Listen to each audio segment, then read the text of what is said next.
Our next topic is the years of depressions means मंदी के जो साल थे। बात करें 1924 और 28 की, तो ये जर्मनी के अंदर कुछ इकोनॉमिकली स्टेबिलिटी वाला टाइम पीरियड था। Yet this was built on sand, लेकिन ये जो स्टेबिलिटी थी रेत के ढेर पर टिकी हुई एक स्टेबिलिटी थी।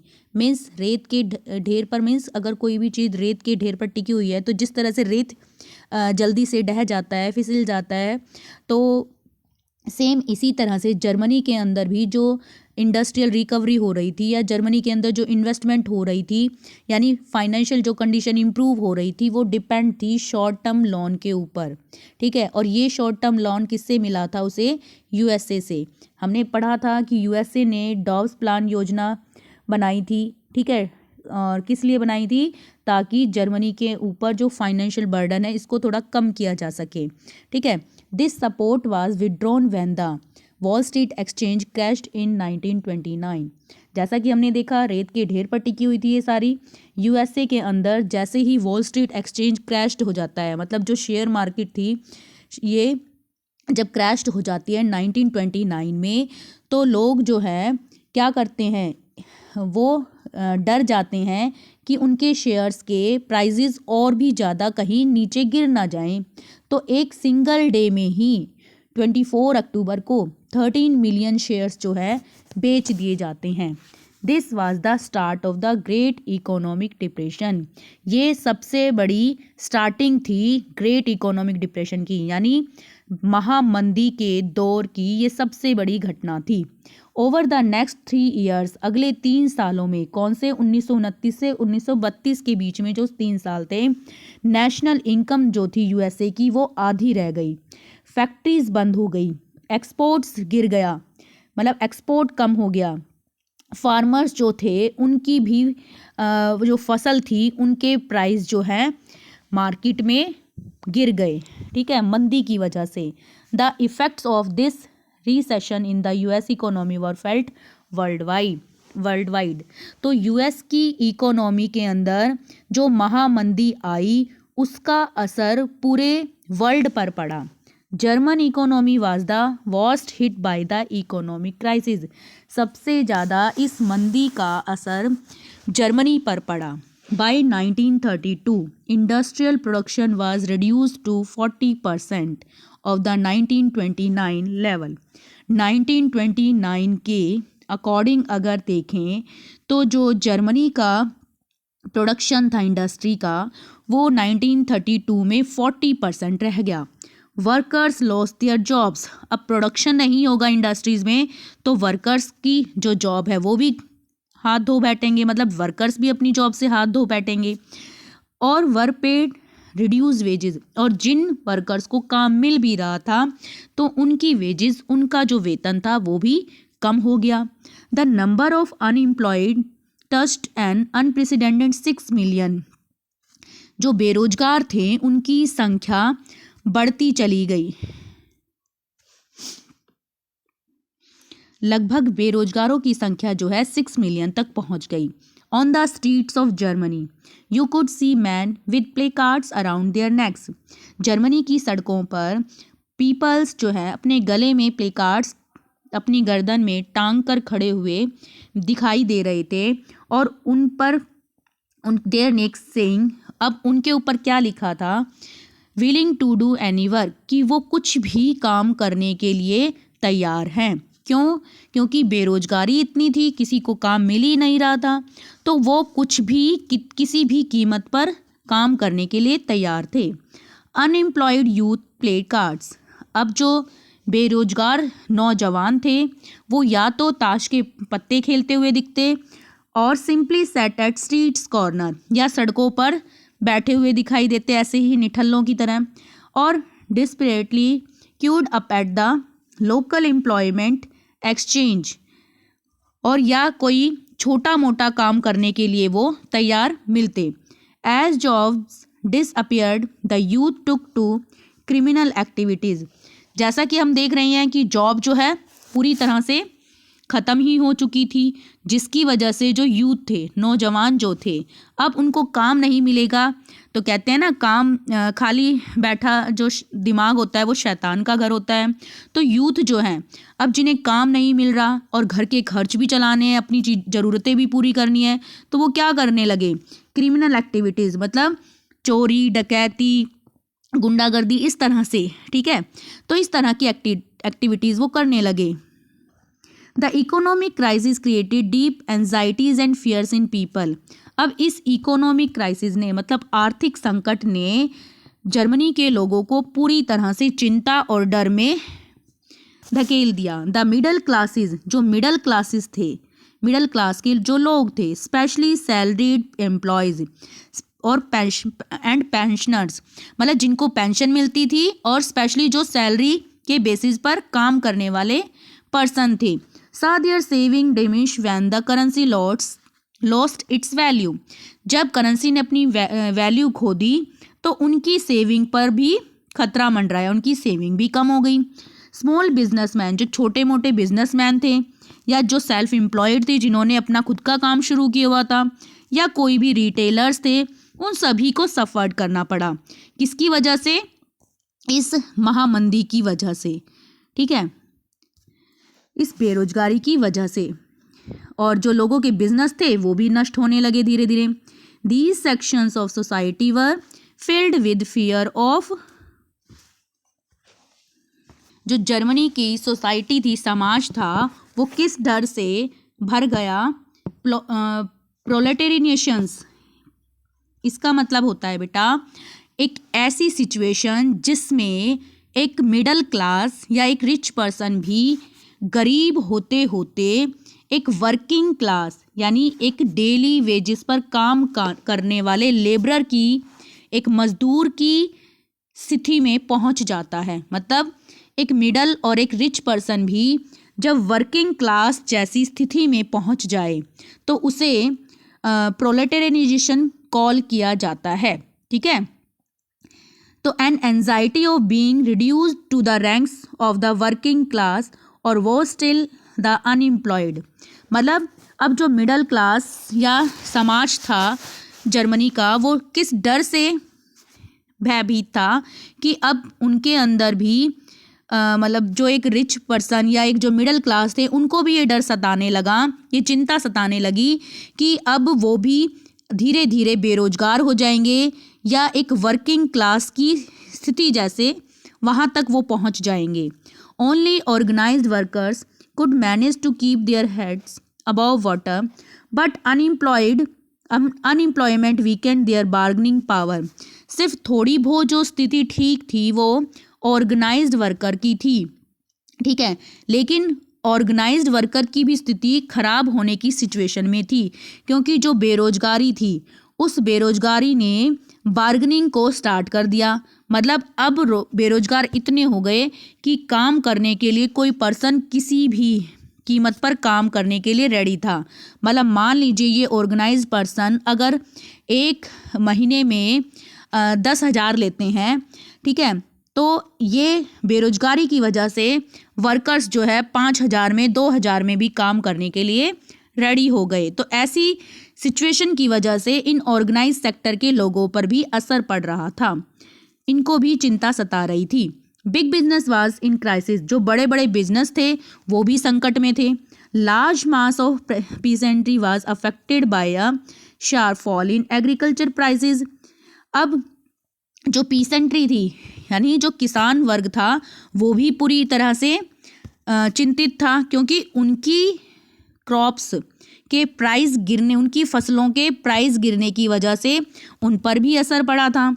जो वीमेन थी अब उन्हें भी चिंता थी, क्योंकि वो अपने बच्चों के पेट नहीं भर पा रही थी, जिसकी वजह से हर जगह निराशा ही देखने को मिल रही थी, बेरोजगारी की वजह से और महामंदी की वजह से। Politically to the Weimar Republic was fragile. अब हमने देखा वीमर रिपब्लिक जो है एक पहले से ही एक ऐसा आइडिया था जो कभी भी नष्ट हो सकता था, ठीक है। एक तो पहले ही लोग इसे पसंद नहीं करते थे, दूसरा इकोनॉमिक कंडीशन और वीक हो गई, ठीक है, महामंदी का दौर और आ गया इसकी वजह से, तो और भी ज़्यादा लोग सारा ब्लेम इसी पर। पहले ही जर्मनी के अंदर वीमर रिपब्लिक को कोई पसंद नहीं करता था, ठीक है। दूसरा, अब इकोनॉमिक कंडीशन भी इम्प्रूव नहीं कर पा रही थी वीमर रिपब्लिक, तो और भी ज़्यादा इसको नुकसान उठाना पड़ा। Weimar constitution had some inherent defects, और दूसरा, कुछ वीमर कॉन्स्टिट्यूशन के अंदर डिफेक्ट्स थे which made it unstable and vulnerable to dictatorship, जिसकी वजह से, इसकी कमियों की वजह से ही डिक्टेटरशिप टाइप गवर्नमेंट स्टैब्लिश हो गई थी जर्मनी में। वन वॉज प्रपोर्शनल रिप्रेजेंटेशन, पहली कमी थी प्रोपोर्शनल रिप्रेजेंटेशन, मतलब एक मेजॉरिटी जो रूलिंग पार्टी के लिए चाहिए, एक पार्टी, वन पार्टी यानी एक पार्टी को मेजॉरिटी चाहिए गवर्नमेंट बनाने के लिए, लेकिन किसी भी एक सिंगल पार्टी को मेजॉरिटी नहीं मिल पा रही थी, जिसकी वजह से वहाँ पर कोलिशन टाइप गवर्नमेंट बन रही थी, मिलजुल कर 2-3 पार्टी मिलजुल कर गवर्नमेंट बना रही थी, ठीक है। एक पहला डिफेक्ट तो ये था। अनदर डिफेक्ट दूसरा था आर्टिकल 48, ठीक है। आर्टिकल 48 जो है वो एक प्रेसिडेंट को पावर देता है कि वो कंट्री के अंदर इमरजेंसी को लगा सकता है, और जो जनता है उसके सिविल राइट्स को रूल बाय डिक्री, डिक्री होता है आदेश, कोई भी अपना अध्यादेश, मतलब जब हेड जो है कोई आदेश देता है तो अपने इस आदेश के थ्रू जनता के जो सिविल राइट्स हैं उनको वो छीन सकता है with in its short life. अपने, दूसरा तो ये हो गया, और अपने इस छोटे से टाइम पीरियड में वीमर रिपब्लिक, कितना छोटा टाइम पीरियड, 239 डेज, ठीक है, मतलब 239 डेज तक वीमर रिपब्लिक गवर्नमेंट रही, और अपने इस छोटे से टाइम पीरियड में इसमें लगभग कई बार जो है 20 डिफरेंट, मतलब जो कैबिनेट मिनिस्टर थे वो 20 डिफरेंट हमें देखने को मिले। और a liberal use of article 48, एक और क्या कमी थी, आर्टिकल 48 का गलत तरीके से यानी उसका मिसयूज़ करना। Yet the crisis could not be manage, मतलब इतनी कमियां भी थी और फिर भी लोग चलो उसको फॉलो कर रहे थे, मान रहे थे, लेकिन इस गवर्नमेंट ने कोई भी जो आर्थिक तंगी आ गई थी उससे बाहर निकलने का कोई सॉल्यूशन नहीं निकाला। पीपल लॉस्ट कॉन्फिडेंस, इसीलिए लोगों का इस वीमर गवर्नमेंट से विश्वास उठ गया। In the democratic parliamentary system, यानी लोगों का इस Weimar democratic parliamentary system type की गवर्नमेंट से विश्वास उठ गया, क्योंकि ये कोई सॉल्यूशन नहीं निकाल पा रही थी इस आर्थिक तंगी से निकलने का। वजह से ये इतनी बड़ी लार्ज पॉपुलेशन नाजी पार्टी के सपोर्ट में आ खड़ी हुई है, तो उसके पीछे क्या कारण था वही हम रीड करेंगे। क्योंकि हिटलर एक बहुत ही पावरफुल स्पीकर था, ठीक है, जैसे कि नरेंद्र मोदी एक बहुत ही पावरफुल स्पीकर हैं। उनके वर्ड्स जब वो बोलते हैं, उनकी बातों से बहुत ज़्यादा जनसंख्या प्रभावित होती है, इन्फ्लुएंस होती है उनके स्पीच, उनके भाषण से। तो इसी तरह से जो हिटलर था उसकी स्पीच से भी लोग बहुत ही इन्फ्लुएंस होने लगे। His passion and his words moved people, उनके जो वर्ड्स, उनके भाषण के अंदर जो शब्द यूज़ किए जाते थे उन शब्दों ने जनता को हिला कर रख दिया। He promise to build a strong nation, क्योंकि उसने प्रॉमिस किया कि वो जर्मनी को एक बहुत मजबूत राष्ट्र बनाकर रहेगा। Undo the injustice of the Versailles treaty, और वर्साइल ट्रीटी के नाम पर जो अन्याय जर्मनी के साथ हुआ है और जो अपमान हुआ है उस अपमान का वो बदला लेकर रहेगा, और जर्मनी के लोगों की जो डिग्निटी है, जो सेल्फ रिस्पेक्ट है जर्मनी की, वो जर्मनी के लोगों को दोबारा लौटाएगा। He promised employment for those looking for work, और जो काम की तलाश में हैं उन लोगों के लिए वो रोजगार अरेंज करेगा। And a secure future for the youth, और जो नौजवान हैं उनके भविष्य को भी वो सिक्योर करेगा। He promise to weed out all foreign influences and resist all foreign conspiracies against Germany, और जो भी विदेशी इन्फ्लुएंस हमारे जर्मनी पर है उस सब को वो बाहर कर देगा, और जो भी विदेशी यानी जो भी कंट्रीज़ जर्मनी के अगेंस्ट आवाज़ उठाएंगे या कोई षड्यंत्र रचने की कोशिश करेंगे, उन सभी को वो बाहर फेंक देगा। Hitler devised a new style of politics. इस तरह से हिटलर ने एक नई पॉलिटिक्स अपनाई, एक नई राजनीति अपनाई। He understood the significance of rituals and spectacle in mass mobilisation, क्योंकि हिटलर ये जानता था अच्छे से कि जनता को, अगर जनता का लार्ज स्केल पर सपोर्ट चाहिए तो उसके लिए किस तरह से रैली इकट्ठा करके और उनके अंदर भाषण देकर किस तरह से मैं ज़्यादा से ज़्यादा लोगों को अपने फेवर में कर सकता हूँ, ये सभी टैक्ट जो है हिटलर जानता था। इसीलिए हिटलर ने इन रैलियों का आयोजन किया। नाजीज हेल्ड मैसिव रैलीज, इसीलिए नाजी जो थे उन्होंने बड़ी बड़ी लार्ज स्केल पर रैलीज निकाली एंड पब्लिक मीटिंग्स की। क्या करने के लिए? To demonstrate the support for Hitler and still a sense of unity among the people, कि वो हिटलर को सपोर्ट करने के लिए, उसके फेवर के लिए बहुत बड़ी लार्ज स्केल पर रैलियाँ निकाली, पब्लिक मीटिंग्स की, ठीक है, और लोगों को एक यूनिटी में बाउंड किया। किसके लिए? हिटलर के सपोर्ट के लिए।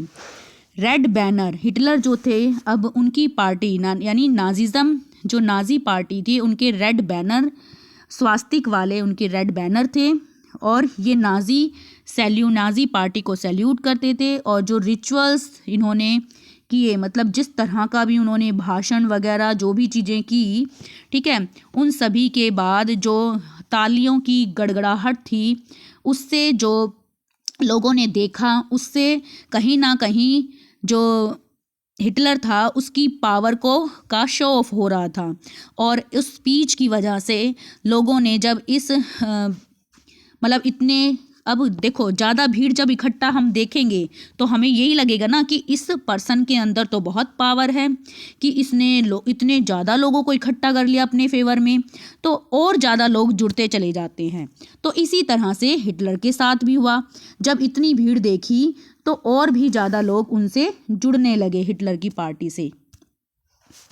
Nazi propaganda skilfully projected Hitler as a messiah, और साथ में जो नाजी पार्टी के प्रचारक थे, ठीक है, प्रचार करने वाले, प्रोपेगेंडा कौन होते हैं? प्रचार करने वाले। अब प्रचार वो कैसे कर सकते हैं? मीडिया के थ्रू कर सकते हैं, किसी पोस्टर के थ्रू कर सकते हैं, किसी स्पीच के थ्रू कर सकते हैं, किसी भी कोई जैसे मीडिया के जो भी वे होते हैं उनके थ्रू प्रचार करना। तो नाजी प्रोपेगेंडा जो थे उन्होंने हिटलर को एक मसीहा के रूप में, एक सेवियर मतलब एक संरक्षक के रूप में और एक मसीहा के रूप में रिप्रेजेंट किया लोगों के सामने हिटलर को, as someone who had arrive to deliver people from their distress. और साथ में हिटलर को एक ऐसा पर्सन भी बताया लोगों को कि वो लोगों की जो समस्याएं हैं, लोगों का जो दुख है, उन सभी दुखों से लोगों को बाहर निकाल देगा। It is an image that captured the imagination of a people whose sense of dignity and pride had been shattered and who were living in a time of acute economic and political crisis. अब लोग जो Nazi propaganda थे उन्होंने Nazi को यानी Hitler को कैसा बताया? एक मसीहा के रूप में, एक संरक्षक के रूप में, मतलब एक ऐसा अवतार बताया कि जिसने जर्मनी के लोगों को ऊपर उठाने के लिए, उनका उद्धार करने के लिए जन्म लिया है, ठीक है। अब ऐसा कोई पर्सन जब दिखाई देगा जनता को अपने आर्थिक तंगी के टाइम पीरियड पर, और जब उनके पास जॉब नहीं होगी और जो गवर्नमेंट है उसके अंदर भी उतार चढ़ाव दिख रहे होंगे, उसको भी जब वो गवर्नमेंट को पसंद नहीं कर रहे होंगे, प्रेजेंट गवर्नमेंट को, तो लोगों को तो ऐसा ही लगेगा ना कि हाँ सच में ये जो पर्सन है ये तो मसीहा के रूप में आया है, हमारे सारे दुखों का नाश कर देगा, हमें सबको बाहर निकाल देगा इन सभी प्रॉब्लम से, ठीक है। ऐसा ही हुआ। और इस टाइम पीरियड पर जर्मनी तो वैसे ही इकोनॉमिक और पॉलिटिकल क्राइसिस से गुजर रहा था, तो लोगों को और ज़्यादा विश्वास हो गया हिटलर पर, ठीक है। नेक्स्ट टॉपिक हम रीड करेंगे द डिस्ट्रक्शंस ऑफ डेमोक्रेसी।